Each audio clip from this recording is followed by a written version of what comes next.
Hi all, this is part 2 of the Italy content. So now we have the rise of Mussolini and the creation of Fascist dictatorship from 1919 to 26. The 4 key questions being, how effective was the government in dealing with Italy's problems following World War I?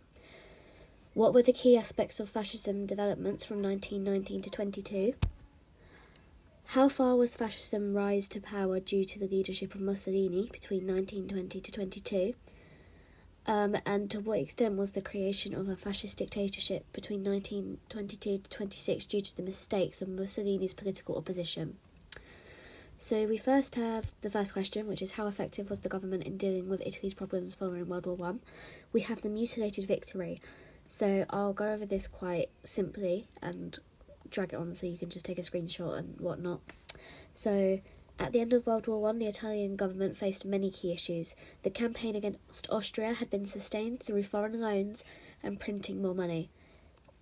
The economy was suffering from inflation and rising tension in the south, as returning conscripts pushed for land reform, which was promised to them in war. It was clear that war had not achieved unity to those who supported intervention had hoped for. January 1919, the Paris Peace Conference at Versailles occurred. Orlando argued that Italy should be given all territory that they had been promised to in 1915, plus the port of Fiume. Fiume had a large community of Italians, and Orlando claimed it should be a part of Italy based on the principle of nationality. However, this was a weak argument, as Fiume wasn't even Italian. Basically, the leaders rejected Italy's claim on Fiume, but also the aspects of the Treaty of London included parts of the Balkans, and Orlando argued he needed this to acquire this expansion to justify war efforts to the Italian people and avoid mass protest and possible revolution. Orlando claimed he had faced assassination if he couldn't secure Dalmatia for Italy, and his foreign minister, Sonnino, feared that their failure could lead the country to anarchy. However, his pleas were ignored, and in June 1919 he was forced to resign.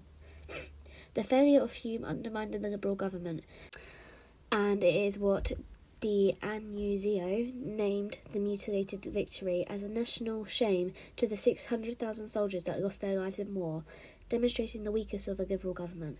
Mussolini argued that Italy required a stronger government and a government that wouldn't humiliate Italy again. So, the occupation of the Fiume, the most prominent leader was D'Annunzio, who had led the protests that called for Italy's entry into the war in 1914 and believed that this was the way to rejuvenate Italy and help reclaim its glorious past. On the 12th September 1919, he took 2,000 men made up of ex-soldiers, students and patriots down to the ports of Fiume without a fight to seize it. He presented this occupation as a redemption for the dead soldiers who fought in the war and as a way to overcome the shame of the mutilated victory. Scared of him, the government refused to act for 15 months because of his power and popularity, but eventually, on the 25th of December 1920, the Italian Navy removed his small army. This is a crucial episode in the rise of fascism, as he demonstrated the frailties of the Italian government and the success that could be achieved through violent and decisive action. He convinced many Italians that the Liberal government had been weak to accept the Treaty of Versailles and that it could be changed if Italy just took what was rightfully theirs. Post-war economic crisis and social discontent. Italy's economy was in a difficult situation and the government attempted to adjust to the post-war world. Millions of soldiers were demobilised, and by November 1919, unemployment reached 2 million and lira collapsed in value. Middle-class Italians saw their savings wiped and pensioners' funds declined rapidly. 1919 to 20, strikes took place, and this period was known as the Biennio Rosso. Italy was shocked, is what I meant to say, by major strikes, factory occupations and violent riots that was happening constantly. So membership of the Socialist Union had grown from 250,000 in 1918 to 2 million by 1920. January 1920, over 400,000 workers taking over factories, flying the red flags of communism and the black flags of anarchism for nearly a month. Their concern about Italy was heightened by recession in the late 1920s and the fact that Italy's economy appeared close to collapsing. The countryside mirrored social and economic discontent, as some land was made available for peasants, but it wasn't enough to satisfy the numbers of demanding land for farming. In both rural and industrial areas, Italy appeared to be in the middle of a social and economic breakdown, and the power by the left-wing force seemed imminent. Many middle class is what that's supposed to say. Many middle class people looked towards the right wing for an alternative option against the weak Liberal government. Growth of socialist and Catholic parties. So the most critical change had been the formation of the Catholic Party, the PPI, in 1919. It was not affiliated to the Vatican and did not mention the Roman question in its manifesto. However, it was led by priest Sturzo, and its policy pushed for Catholic interest and values. It was a major supporter of the reform and campaigned for more farming areas to be made available to Italian peasants. The strength of the Catholic feeling and the popular agitation for land reform made the PPI a strong political force, and its hostility to the liberal regiment that the formation of the coalition in the style of Giolitti's was now much more difficult. The political situation was further complicated by the growing power of the PSI. The war had encouraged the PSI in a more radical direction, and the party they refused to work with the Liberals. It is instead supported an Italian revolution where strikes and factory occupation in the days of Giolitti absorption would encourage the PSI to work with Liberals every day was clearly over. So we had the results and the impact of the 1919 elections. So the political reforms introduced had a critical impact on the elections, and for the first time the PSI won the greatest share of the vote with 32%. This resulted in 156 social deputies taken from their place in Parliament, 3 times what they won in the previous 1913 election. The biggest party was the PPI, which won 101 seats. This meant that the old Liberals still retained power, putting together several coalition governments that ruled Italy until 1922. This is a dangerous failure for democracy. Despite improvements in the voting system and the growing population of the PSI and PPI, the political groups had ruled Italy from 1860 remained in power. The 1919 election was just a lost opportunity to show that the democracy could help solve Italy's problems. Italy's government fell in June 1920, and once again Parliament turned towards Giolitti to lead the country away from impending social, economic and a political meltdown. What were the key aspects of fascism development from 1919 to 22? So this is our second question. So on the 23rd of March 1919, Mussolini called together the representatives of around 20 ex-servicemen leagues to Milan to form the national organisation called the Facist Combattimento. Mussolini began his political life as a strong socialist, but was moving his way towards the right wing, seeking the establishment of a new movement driven by ex-soldiers who wanted to create the Italy they believed they had been fighting for. His experience in the trenches had allowed him to see the power of war to bring Italians together. Division between the north and the south, industrialists and peasants melted away, and all that mattered was that they were fighting for Italy in each other. Mussolini described this as trincerocrazia. It was the trinceristi who had brought the strength from the moral right to lead a new Italy that would replicate the patriotic feeling of togetherness they had experienced in war. Through the formation of the Fascisti Combattimento, Mussolini had hoped to destroy the liberal order and create a trincerocrazia that would rule Italy. By June, this group had set up a programme that was anti-clerical and wanted confiscation of church property, for calling an end to the monarchy and the formation of a republic suffrage to extend to women and younger Italians, and the establishment of 8-hour working days and the abolition of the Senate. A major problem with this political programme is that it did not distinguish the fascists from the left-wing parties, especially the PSI. Although the party grew quickly and had reached around 3,000 members by June, it was made up of soldiers who fought in the war after the disaster at Caporetto. During the war, they had worn a black uniform that defined them as different from other soldiers, and this was commonly known as the fascist black shirt movement. The Squadrismo and the move to the right. So on the 15th of April 1919, this group of around 200 to 300 attacked a socialist demonstration in Milan, burning down the Milan offices of Avanti. 3 socialists and 1 fascist were killed. Mussolini had not organised or authorised violence, but he realised what a powerful tool it could be. The fascists had done extremely poor in the 1919 election, winning less than 5,000 votes and no seats in Parliament. However, the success of the squadristi violence revealed to Mussolini a different path to power. After the violence in Milan, none of the fascist squad were arrested, and the government made no attempt to close down the fascists or condone their actions. It was clear to Mussolini that the police, army and the government were prepared to tolerate the violence because of the fear of the socialist revolution. That's supposed to say Mussolini encouraged the formation for more armed squads across Italy, which were organised like a military units under a commanding office known as the RAS.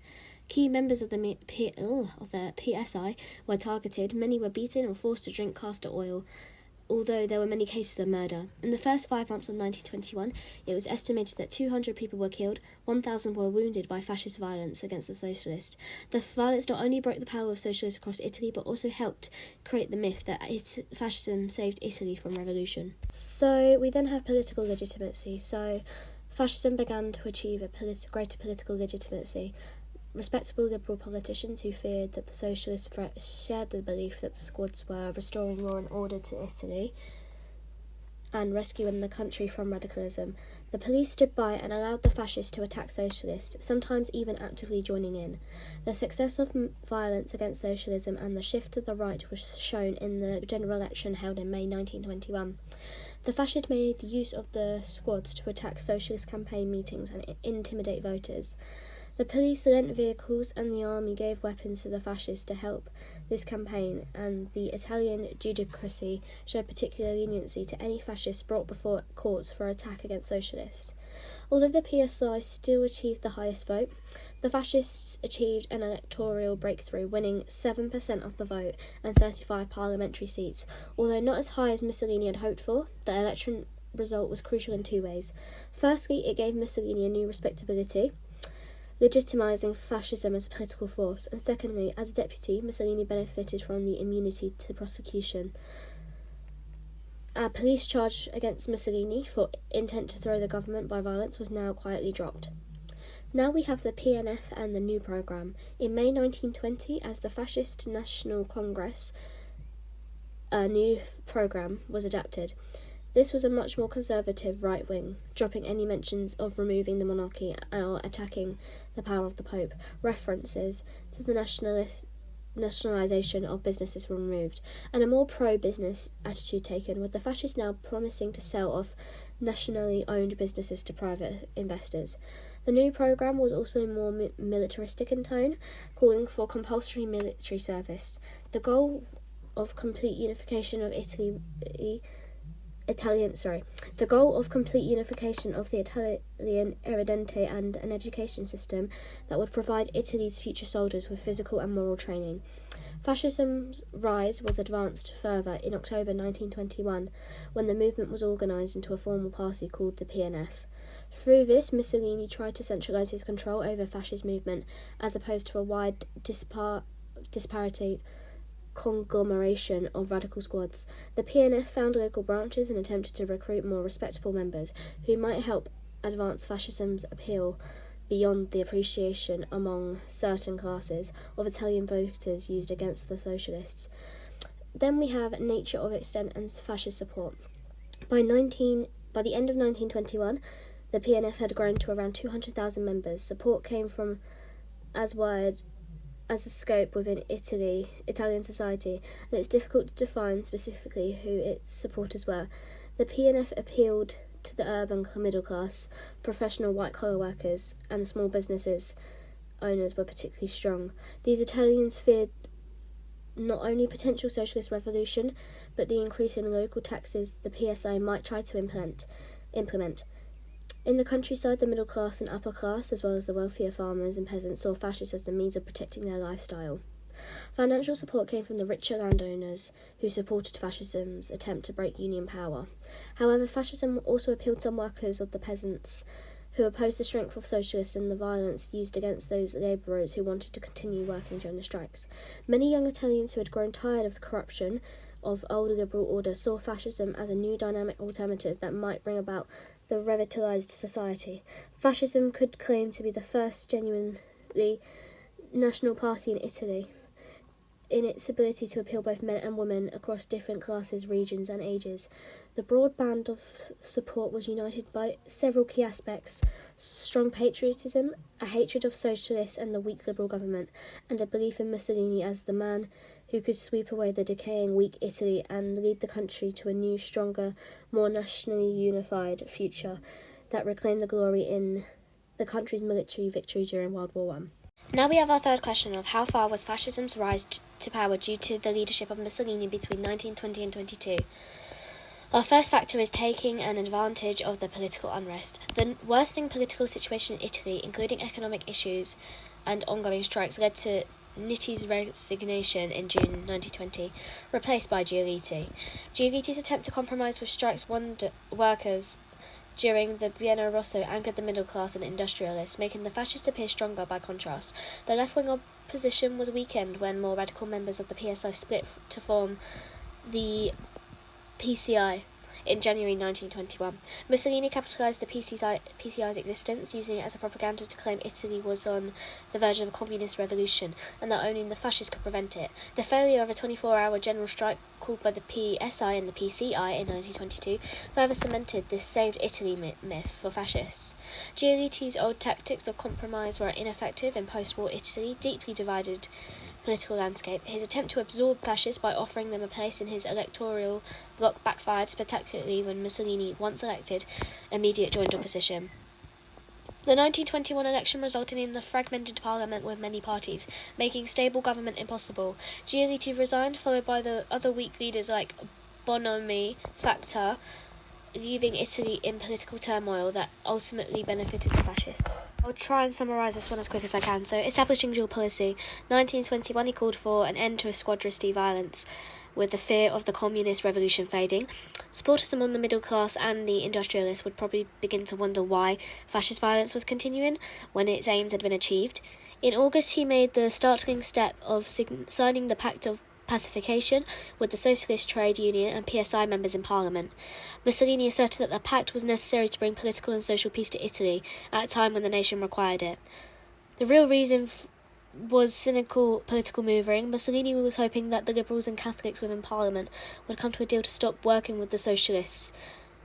One of the main issues for Mussolini was that until October 1921, fascism was a movement, not an organised party. So Mussolini's Pact of Pacification and the call for an end to this violence was also an attempt to assert dominance over fascism and force the RAS to follow his political direction. Mussolini failed, overestimating his ability to control them. The three most powerful RAS bosses condemned the pact, and meeting of the squadristi were held throughout Italy, calling for an end to the deal with his hated socialists. Mussolini showed the political by asserting that, as they were not prepared to follow his directions, he would resign as leader of the fascists, and on 18th of August he followed with this threat. However, this is simply another political manoeuvre. Without Mussolini's leadership, the fascists lacked unity or direction. So Mussolini, like Giolitti, had been particularly skillful with buying off his opponents within the party. So, at the PNF conference in 1921 November, the fascist delegates overwhelmingly voted to support Mussolini as leader and confirm the organisation of the movement into an official party. This was particularly important. Mussolini's strategic resignation had confirmed the importance of his leadership to the party. Without him, they lacked the vision, charisma and unity to provide. So at the end of 1921, the squadristi groups were more formally organised, being grouped into so-called cohorts under the command of consuls. From spring 1922, the fascist violence expanded. The black shirts attacked areas in Italy where socialists controlled the local council. Town after town in northern Italy fell to fascists. So between May and October 1922, the fascists had become de facto government in many Italy's provinces. Complacent Prime Minister, fascist violence surged with the RAS leading squads through Rimini to Bertiroro on the east coast of Italy, destroying all houses and offices where socialists and communists had meetings. By September, the squads had taken over fascism hands and taken over around Rome and were ready to move on the capital. The government had done nothing to stop the fascist violence that was taking place across the country. The attempted July strike played on to the fascism hands. They kept some public services running, like volunteers, and asserted that they were saving from the nation from the communist threat, with socialists and communists in a weakened position. Yes. Anyways, in 1922, the PNF had grown to around 320,000 members and nearly 500,000 workers joined the fascist trade union. The seizure of power appeared to be only a matter of time. Mussolini, however, still favoured his dual policy, pursuing this through September to October 1922. He promised that if the fascists were accepted within the government coalition, he would pursue a moderate conservative policy, backing the monarchy, reducing taxes and balancing the budget. At the same time, he encouraged squads to attack Bolzano and Trent. This was crucial as these towns were not held by socialist councils, but conservative liberals. Thus, Mussolini was now increasing the pressure by challenging the government itself. Liberal parliaments were divided on how to respond. Orlando called for a coalition that included fascism, as did Nitti, who asserted he would now accept an alliance with Mussolini. The problem was that both of them hoped that an alliance with the fascists would help them become prime minister, and refused to enter any solution where that would not be the case. The key liberals, including Giolitti, were more concerned with stopping their rivals becoming prime minister than they were avoiding a fascist revolution. The march on Rome and its significance, so Giolitti refused to travel to Rome to help the Facist government unless he was offered to be Prime Minister by the King. Mussolini cleverly encouraged this division, promising Nitti, Salandra, Facta and Giolitti that they would be Prime Minister in the fascist coalition government. Despite his political skill, Mussolini was still in a difficult situation. The RAS were now pushing for a march on Rome and the violent takeover of government. Mussolini saw this as an opportunity to be appointed Prime Minister constitutionally.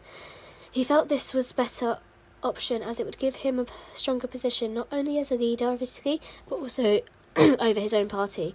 He was concerned about the military. He was unsure what their response would be, and despite their growth of fascism, Mussolini knew that the squads would not be able to stand up to an armed response from the army if the king ordered to crush an armed uprising. On the 24th of October, Mussolini made a public speech in the Naples to the squadrists who had gathered there, asserting either we are allowed to govern or we will seize power by marching on Rome. Mussolini continued to hold talks within liberal politicians about the potential to form a coalition government, while at the same time the fascist squads were moving on Rome. On the night of the 27th of October, squadristes occupied the government offices, telephones, exchanges. Factor finally decided to take action, requesting that the king proclaim the martial law and use the army to crush the fascist insurrection. 20th of October, the king was informed about the growing takeover of the fascists that had begun in Milan and was now spreading. He agreed that the Factor's request for the declaration of state of emergency and the use of the army to ensure martial law and stop the fascists. The army began to assume control of Milan and order was drawn up for Mussolini's arrest. It appeared that the attempted fascist revolution would be halted at a very early stage. However, around 9 a.m. on the same morning, the king suddenly changed his mind, refusing to sign the decree and declare a state of emergency. This was a critical move that would ensure fascist success. Role of King Emmanuel III. So he was a weak and indecisive man whose decisions had been influenced by several factors. Primarily, he lacked confidence in the Factor to control the situation. He had also been encouraged to not sign the decree by Salandra and his supporters, who believed that the fascist resignation even, might allow Salandra to become Prime Minister in a fascist coalition. There was also a possibility that he feared the military would not obey his orders and would be instead side with the fascists. The army chiefs had promised the king that they would follow his orders, but could not guarantee that the soldiers would stay loyal when asked to shoot at the fascists. It is also possible that Victor Emmanuel III was deterred by the idea of his blood shed across Italy as the military fought for the fascists. Crucially, the king's cousin, the Duke of Aosta, was a fascist supporter, and Mussolini cleverly hinted that if the fascists took over, Victor Emmanuel could be replaced by his taller, stronger and more manly cousin. So now we have Mussolini's appointment as Prime Minister. Mussolini's appointment as Prime Minister without the king's support, Factor resigned. Mussolini was then helped by the disagreements between the liberal politicians who had hoped to take over. At first, the king turned to Salandra, who asked Mussolini to be a part of his new government. At this stage, Mussolini was in a powerful enough position to demand he be made Prime Minister instead of simply taking a post in the Salandra government. Without Mussolini's support, Salandra turned down the king's offer. Salandra, Orlando and Giolitti all believed they should be made Prime Minister, but their hatred for each other meant they recommended to the king that it was better to appoint Mussolini as opposed to one of each other's rivals. During this period, Mussolini unhooked his phone and made a show of visiting to the theatre in an act of political showmanship, demonstrating his calmness in a time of such political uncertainty. On the 29th of October, Mussolini received a message from the king with the offer of Prime Minister by constitutional means. Mussolini had achieved his goal of being Prime Minister. However, Mussolini believed that fascism required a much stronger, more dynamic myth than a political horse trading that he had actually taken place. He needed image of a March of Rome, which had appeared to acquire power through the strength of the squads. He arrived in Rome from Milan on the 30th of October and sworn in as Prime Minister. Around 50,000 fascists, organised and led by the quadrumvirs, made their way to Rome. On the 31st of October, they were allowed a victory parade, saluting the king, who watched from his Rome palace. Mussolini's appointment as Prime Minister had been taken after a lot of phone calls and political wrangling, but the myth of a March of Rome, that power had been taken through armed insurrection, was a powerful idea that Mussolini perpetrated through speeches and anniversaries. So state-sponsored history books would later write about the Civil War and the deaths of 3,000 fascist martyrs who had supposedly died during the march. So, this is the final question. So, what extent was the creation of a fascist dictatorship between 1922 and 26 due to the mistakes of Mussolini's political opposition? Mussolini appointed himself as foreign minister and minister for the interior. At this early stage, his main goal was to placate the old ruling classes. He appointed the orthodox economist De Stefani, Minister of Finance, a move that helped gain the support of conservative industrialists who were reassured that the appointment of Mussolini was not going to lead to radical economic changes. He gained the trust of the powerful Catholic Church by increasing clerical pay and reinstating crucifixes in schools. 20th of October, Mussolini announced that a compromise had been reached between the ANI and PNF. Feb 1923, the ANI were officially absorbed into the Fascist Party. This is an important move. July 1923, the leader of the PPI had resigned over his concern that the party was being too absorbed in the PNF. Mussolini's pro-Catholic policies also encouraged the Vatican to support the PNF at the expense of the PPI. Without this crucial endorsement, the leadership of Sturzo, the once powerful PPI, began to decline. The 16th of November 1922, he did a maiden speech as Prime Minister, and it was a brilliant mixture of offers to welcome Parliament and threats of violence to anyone who challenged him. The strength of the squads and the violence that had taken place up to 1922 was crucial here, as Mussolini told deputies present that, given the political and economic turmoil, he required a year of emergency powers in order to carry out the reform that Italy required. However, Mussolini warned Parliament that he had the 300,000 young men ready to take violent action against the deputies who would not support him. His careful worded warning was, "I could have barred up Parliament and formed a government of only fascists. I could have, but I didn't want to, at least not for the moment," was enough to intimidate these politicians who were anti-fascist. It was a successful move. Parliament subsequently approved a year-long emergency powers by 306 votes to 116. This meant that Mussolini could not be removed by at least a year. Parliament had to have full power to govern and raise taxes without seeking parliamentary approval. Here we have control in the PNF, so the Fascist Grand Council discussed key policies and elevated fascist leadership to the same position of the cabinet. This move was important in two ways. First, it helped Mussolini overcome his weak position in cabinet and undermine the liberal government institutions by essentially bypassing them. Secondly, as the leader of Fascist Grand Council with sole ability to appoint its members, Mussolini centralised his power over the party. This helped Mussolini consolidate his power over the PNF and Parliament. His next move strengthened the PNF even further. January 1923, the council decided to create the Miliza Volontaria, MVSN. This absorbed all the squadristi and formalised their role as a party-based parliamentary force whose jobs were to support the army and police in defending the fascist revolution. He hoped to control the squadristi and bring an end to this continued fascist violence, which he now felt was detrimental even to his support among the liberal elite and middle class. So, I'll sum this down. The power of the RAS and squadrissy was also being diluted by the changing nature of the PNF. Since the March on Rome, the party had doubled in size to 783,000 members, vast majority being the middle class. So the revolutionary fascist influence was fading away. The Matteotti crisis. So on the 30th of May 1924, Mussolini delivered a strong speech denouncing the violence and corruption that had been taking place during the electoral campaign. In his speech, Matteotti asserted that the fascists only won the election due to a consequence of obscene violence and was determined to establish a dictatorship no matter what the electoral results are. While the speech itself wasn't embarrassing for the fascists, Mussolini was more concerned by the rumours that Matteotti had amassed for a large file on the fascist party. On the afternoon of the 10th of June, Matteotti was kidnapped, and as he walked towards Parliament, his body was found eventually on the 16th in a shallow grave just outside Rome. Although it had taken 2 months to find his corpse, what happened to the PCI leader had become clear only days after his disappearance. A witness had seen the number plate of a car Matteotti had been dragged into as Mussolini's press secretary, Cesare Rossi. The leadership of kidnapping was Emergo Domini, and he was arrested on the 12th of June.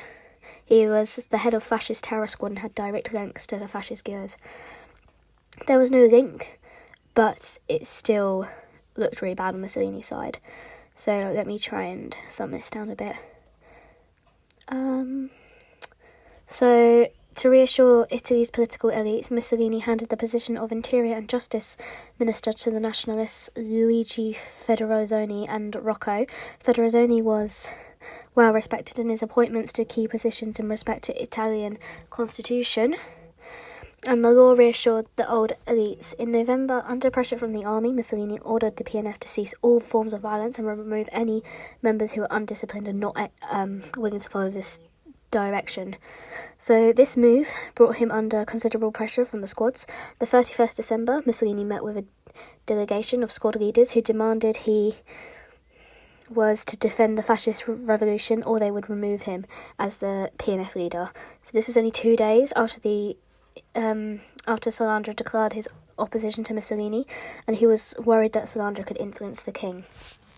We finally have repression and constitutional amendments, 1925 to 26. So I'll be as quick as possible. 3rd of Jan, 1925, Mussolini made a key speech in Parliament when he announced the establishment of fascist dictatorship. The 12th of January, Mussolini formed a new cabinet, where Mussolini himself took on the roles of Prime Minister and Minister to Foreign Affairs, War, Navy and Aviation.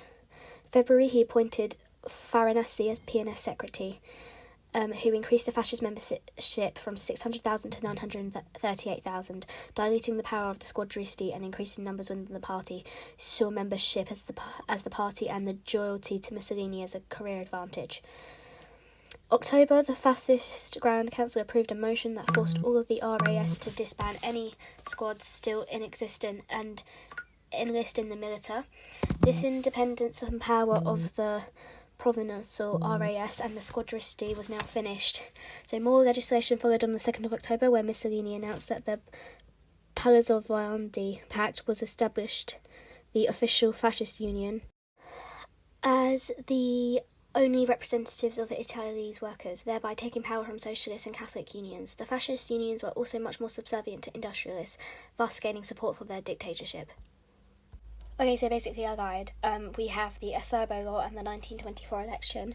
So basically the Acerbo Law was significant because it was the Italian electoral reform pushed by Acerbo and passed in Parliament in 1923, which stimulated that the party receiving the largest share of the popular vote in national election would be automatically awarded 2/3 of the seats in the deputy chambers.